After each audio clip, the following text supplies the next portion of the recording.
बहुत शुक्रिया sir. Fruit लाया सर 2-3 दिन हो गए, इतना रश यकीन कर जाओ कि सानू वारी लगती। तीसरा बंदा सी वो फिर अक्सर रखना पिया।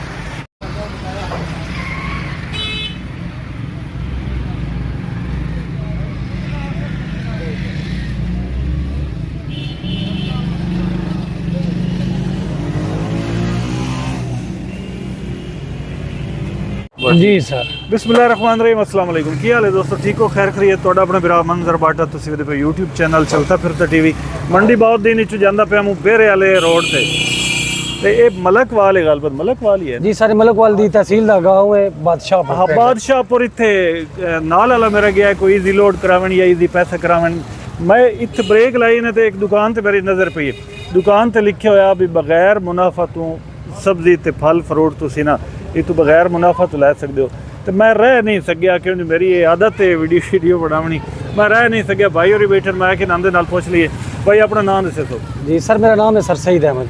सईद अहमद साहब, ये कौन सिस्टम है चला रहा है तुहाडा? मतलब तुहाडी ये दुकान है, तुसीं बगैर मुनाफे तो 3 बंदे तुसीं बैठे हुए भाई और वो छोरे मेरा कैमरामैन बने खलोता। जी सर। तुहाडा खर्चा तुहाडी अखीर तुहाडे भी अखराजात होसन? जी सर ज़रूर इंशाअल्लाह ताला, क्योंकि असी सर साढ़े बादशाहपुर पिंड दी ना एक कमेटी बनी है वेलफेयर बादशाहपुर के नाम तो। अच्छा। वो सारे जितना भी कम है ना, मिसाल के तौर पर सीवर का सफाई का, वो अपनी मदद आप के तहत हर बंदे को हर घराने को 200 रुपए फंड लैके उस निज़ाम सिस्टम में चला रहे सन। तो मैं उन्होंने कहा भी यार ये सफाई का निज़ाम तो साढ़ा चल रहा है, जेडे बंदे जिंदा ने जेडे इस महंगाई के दौर में इस पिस रहे ने, कुछ गरीब आवाम वास्ते भी कोई ऐसा कदम उठाया जाए कि बेचारे जिन्हों का कमान वाला नहीं, कोई भाई नहीं, उन्होंने बुजुर्ग नहीं, वो बेचारे बड़े 2-4 ने महंगाई तो इस मसले तो क्यों ना वो वास्ते कोई ऐसा कदम उठाया जाए कि अल्लाह पाक ने ये साडा ये कदम अगले जहान मतलब कबूल हो जाए, साडी नेकी कबूल हो जाए। मतलब तुसे सोचा भी कोई ऐसी वखरा जी करने जी इलाके दी आवाम है जेडे बिल्कुल सर। मतलब ये फ्रूट मैं अगले दे सेब लेने के जा तू 350 तो नमें किलो दिता बिल्कुल सर। हालांकि आप डोने सन पता की रेट ते कितु किवें मिलदे 350 तो किलो सेब सर ओपन मार्केट इत्थे मैं वेदा पिया नाज़रीन इत्थे किदाई 180 रुपए किलो लिखा सेब लिखा सर। कैमरामैन अगर विखावे तो 180 रुपए किलो सेब लिखे खलोते ते। अच्छा, ये 200 रुपये तुसी इकट्ठा एक करके सर वो निज़ाम चला रहे सर। मैं फिर अलहदा सोचा कोई ऐसा काम किया जाए कि जेड़ा ना वो आवाम वास्ते कोई सहूलत पैदा होए। सोचा फिर अपना इनकम दा की जरिया? सर मैं अल्हम्दुलिल्लाह प्रॉपर्टी का बिजनेस करदा बजाते खुद। उस तो बाद 10-15 एकड़ मेरा रकबा जाती जिहदे मैं अपनी काश्तकारी करदा। माशाअल्लाह। तो मैं सोचा मैं कोई अपनी मदद आप दे तहत ऐसा कदम मतलब उठावां कि गरीब लोगों की जेड़ा वो दादरसी की जाए, उन्होंने वास्ते कोई भलाई का काम किया जाए। सदका जारिया अगर इंसान सोच के लिया क्या तो सर मैं अपनी मदद आप दे तहत अकेले बंदे कोई मतलब ये वास्ते फंड इकट्ठा नहीं किया, फंड रेजिंग नहीं की, किसी बंदे की हेल्प नहीं ली। एक मतलब सुबह 6 बजे जाइदा सर्दी के मौसम च 2-3-4 घंटे फीस भी ला ये मतलब टाइम जो वो लोगों की भलाई वास्ते खर्च कर रहे हैं। कित्थों लेके आंदे हो? ये सर अपना ਤੁਹਾਡੇ ਨੇੜੇ ਮੰਡੀ ਕਿਹੜੀ? ਮਲਕਵਾਲ ਸਬਜ਼ ਮੰਡੀ ਵਿੱਚੋਂ ਖਰੀਦ ਕੇ ਲਿਆਈ ਦੀ ਹੈ। ਅੱਛਾ। ਤੇ ਉਹ ਤਾਂ ਸਰ ਜਿਸ ਰੇਟ ਤੁਸੀਂ ਖਰੀਦ ਰਹੇ ਆ ਉਸੇ ਰੇਟ ਤੇ ਹੀ नो प्रॉफिट नो लॉस ਤੇ मतलब कुछ भी चीजें खराब निकलਦੀਆਂ जी सर, कुछ चीजें खराब ही निकलਦੀਆਂ। ਉਹ ਸਰ ਇਸ ਤਰ੍ਹਾਂ ਹੁੰਦਾ ਕਿ ਕੋਈ ਵੀ ਅਗਰ ਅਸੀਂ ਪੇਟੀ ਫਰੂਟ ਦੀ ਸੇਬ ਦੀ ਲੈ ਰਹੇ ਆ, ਇੱਕ ਪੱਲੀ ਕਿੰਨੂ ਦੀ ਲੈ ਰਹੇ ਆ, ਅਸੀਂ ਉਹਦਾ ਲਿਆ ਕੇ ਇੱਥੇ ਗਿਣਤੀ ਕਰਨੀ, ਉਹਦਾ ਵਜ਼ਨ ਕਰਨਾ, ਉਹਦੇ ਉੱਤੇ ਸਿਰਫ ਅਸੀਂ ਪਰ ਕੇਜੀ 10 ਰੁਪਏ ਤੁਹਾਨੂੰ ਘਾਟਾ ਨਾ ਪਵੇ, ਤੁਸੀਂ ਹਿਸਾਬ ਲਾ ਲੈਂਦੇ ਪਰ ਕੇਜੀ ਸਰ 10 ਰੁਪਏ ਪ੍ਰੋਫਿਟ ਰੱਖਿਆ कि 2 बंदियां की सैलरी भी 1000 रुपए वो दी जाए।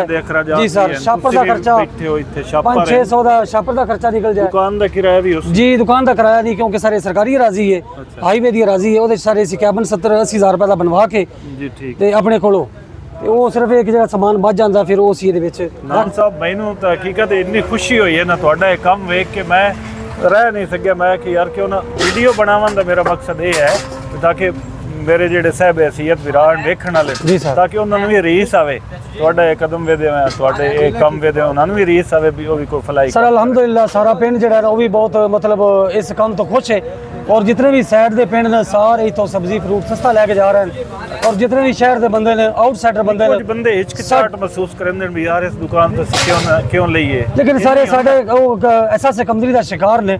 असी ये अमीर गरीब वास्ते खास करके गरीबां की जरूरत है, लेकिन मैं सोचदा कि अमीरां ने भी गरीबां ने भी तावन करना चाहिए, और ये जिहड़ी मसनूई माफिया खोर है उन्हां दे खिलाफ ये मतलब चीज़ां खरीदनियां चाहिए।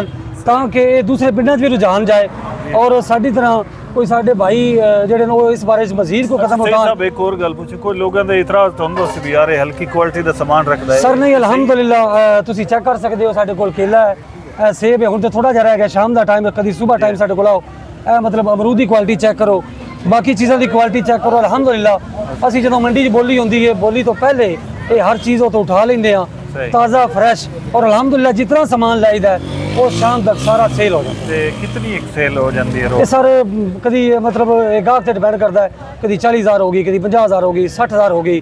ਸਿਰਫ ਅਸੀਂ ਇਹ ਚਾਹੁੰਦੇ ਹਾਂ ਕਿ ਜਿਹੜਾ 5-10 ਰੁਪਏ ਪ੍ਰੋਫਿਟ ਰੱਖਿਆ ਉਹਦੇ 'ਚ ਨਾ 2 ਬੰਦੇ ਦੀ ਸੈਲਰੀ ਚਲੀ ਜਾਏ, ਛਾਪਰ ਦਾ ਖਰਚਾ ਨਿਕਲ ਜਾਏ ਤੇ ਰਕਸ਼ੇ ਦਾ ਕਿਰਾਇਆ ਨਿਕਲ ਜਾਏ। ਸਹੀਦ ਸਾਹਿਬ ਔਰ ਮੈਂ ਦੁਆ ਕਰਦਾ ਇਹ ਦੱਸੋ ਤੇ ਕੀ ਮਹਿਸੂਸ ਕਰਦੇ ਹੋ ਜਦੋਂ ਇੱਕ ਜ਼ਰੂਰਤਮੰਦ ਬੰਦਾ ਜਾਂ ਜਿਹੜੇ ਲੋਕ ਤੁਹਾਡੇ ਕੋਲ ਆ ਕੇ ਸਮਾਨ ਲੈ ਕੇ ਜਾਂਦੇ? ਸਰ ਬਹੁਤ ਅੱਛਾ ਸਵਾਲ ਹੈ ਤੁਹਾਡਾ। ਤੁਹਾਡੀ ਤੁਸੀਂ ਓਪਨ ਮਾਰਕੀਟ 'ਚ ਚੈੱਕ ਕਰੋ, ਕੇਲਾ ਇਸ ਟਾਈਮ 120 ਤੋਂ ਲੈ ਕੇ 150 ਤੱਕ ਸੇਲ ਹੋ ਰਿਹਾ ਹੈ। ਇਹ ਸੇਬ ਜਿਹੜਾ ਹੈ 250 ਤੱਕ ਸੇਲ ਹੋ ਰਿਹਾ ਹੈ, ਇਹ ਕਿੰਨੂ 150 ਤੱਕ ਸੇਲ ਹੋ ਰਿਹਾ, ਫਰੂਟਰ ਕਿੰਨੂ ਮਸੰਮੀ ਜਿਤਨਾ ਵੀ ਹੈ। ਜਦੋਂ ਗਰੀਬ ਬੰਦੇ ਥੋੜੀ ਥੋੜੀ ਚੀਜ਼ਾਂ ਲੈ ਜਾਂਦੇ ਨੇ, ਉਹਨਾਂ ਦੀ ਜਿਹੜੀ ਚਿਹਰੇ ਦੀ ਮੁਸਕਰਾਹਟ ਹੈ ਨਾ, ਉਦੋਂ ਸਾਡੀ ਸਾਰੀ ਥਕਾਵਟ ਦੂਰ ਹੋ ਜਾਂਦੀ ਹੈ, ਸਾਡੀ ਸਾਰੀ ਮਿਹਨਤ ਮਤਲਬ ਉਹ ਪੂਰੀ ਹੋ ਜਾਂਦੀ ਹੈ। ਸਿਰਫ ਅਸੀਂ ਚਾਹੁੰਦੇ ਹਾਂ ਕਿ ਜ਼ਿੰਦਗੀ ਦੇ 4 ਦਿਨ ਇਨਸਾਨ ਨੂੰ ਮਿਲੇ ਨਾ, ਉਧਾਰੇ ਮਿਲੇ ਨੇ ਅੱਲਾਹ ਪਾਕ ਦੀ ਜ਼ਾਤ ਤੋਂ, ਕਿ ਇਹਦੇ 'ਚ ਅਸੀਂ ਕੁਝ ਇਸ ਤਰ੍ਹਾਂ ਦਾ ਕਰ ਜਾਈਏ ਕਿ ਅੱਲਾਹ ਪਾਕ ਨੂੰ ਉਹ ਜਿਹੜਾ ਉਹ ਸਾਡਾ ਇਹ ਕਬੂਲ ਹੋ ਜਾਏ, ਮਿਹਨਤ ਕਬੂਲ ਹੋ ਜਾਏ। ਅੱਛਾ, ਇਹ ਤੁਹਾਡਾ ਕੰਮ ਵੇਖ ਕੇ ਕੋਈ ਇਲਾਕੇ ਦੇ ਲੋਕ ਕੁਝ ਤੁਹਾਡੀ ਕਰਦੇ ਨੇ ਵੀ ਯਾਰ ਕੋ ਸਾਡਾ ਵੀ ਹਿੱਸਾ ਪਾ ਲਿਓ ਇਹਦੇ ਵਿੱਚ? ਜੀ ਸਰ मैंने काफ़ी बंदे किया कि साढ़े लिए कोई हुक्म को खिदमत है ऐसा दसो, लेकिन अल्हम्दुलिल्लाह अल्लाह पाक मैंने इतने मसाइल दिते हैं कि मेरी जरूरत पेश नहीं है कि मैं किसी दूसरे के हाथ फैलावां या उन्होंने कहा कि मेरे तुसी बाजू बनो। तो जिन्हें तक मेरी ज़िंदगी है मैं अल्लाह पाक की दुआ करदा कि मेरी तरह हर बंदे ने इस तरह के काम करने की तौफीक अता फरमाए, ताकि साडे इस मुल्क पाकिस्तान च जेड़ा मसनूई महंगाई है, जेड़ी इस माफिया खोर महंगाई बनाई है, ताकि ख़त्म हो जाए।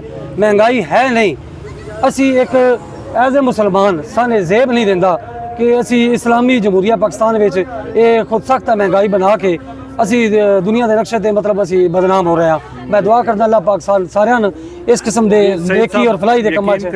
मैं दिलों बड़ा खुश होया ਤੁਹਾਡੇ ਤੇ। ਮਿਹਰਬਾਨੀ ਸਰ, ਬਹੁਤ ਮਿਹਰਬਾਨੀ। ਤੁਹਾਡੀ ਹੌਸਲਾ ਅਫਜ਼ਾਈ ਕਰੇ ਸਮੇਂ ਤੁਸੀਂ ਮੇਰਾ ਜ਼ਿਲ੍ਹਾ ਸ਼ਰੀਓਟ ਹੈ ਬੋਆਣਾ ਤੁਸੀਂ ਮਾਸ਼ਾਅੱਲਾ ਮਾਸ਼ਾਅੱਲਾ ਤੂੰ ਇਹ ਤਾਂ ਰੱਬ ਤੁਸੀਂ ਲੱਗਿਆ ਤੇ ਮੇਰਾ ਇਤਨਾ ਦਿਲ ਖੁਸ਼ ਹੋਇਆ ਨਾ, ਮੈਂ ਕਿ ਮੈਂ ਆਪਣੇ ਦੁਆ ਕਰਿਆ ਜੇ। ਮੇਰਾ 64-65,000 ਸਬਸਕ੍ਰਾਈਬਰ ਹੈ, ਮੈਂ ਕਿ ਮੈਂ ਆਪਣੇ ਵੇਖਣ ਵਾਲੇ जी बड़ी खुशी हुई सर, बड़ी खुशी हुई है। मैं लोगों बहुत से शुक्रिया यही कहीदा है कि सर तावन करो साडे नाल और इस मुहिम ना हर पिंड च फैलाओ ताकि गरीब तबके दा भला हो सके, मसनूई महंगाई खत्म हो सके। बड़ा ਤੁਹਾਡਾ ਜਿਹੜਾ ਨਾ ਤੁਸੀਂ ਚੰਗਾ ਕੰਮ ਕੀਤਾ ਤੇ ਮੈਂ ਇਨਸ਼ਾਅੱਲਾ ਤੁਹਾਡੇ ਕੋਲ ਇਜਾਜ਼ਤ ਲਈ ਸੰਜੋ ਅੱਛਾ ਪਦ ਸਾਇ ਕਰਨਾ। सर साने बहुत मेहरबानी सर, खुशी हुई है।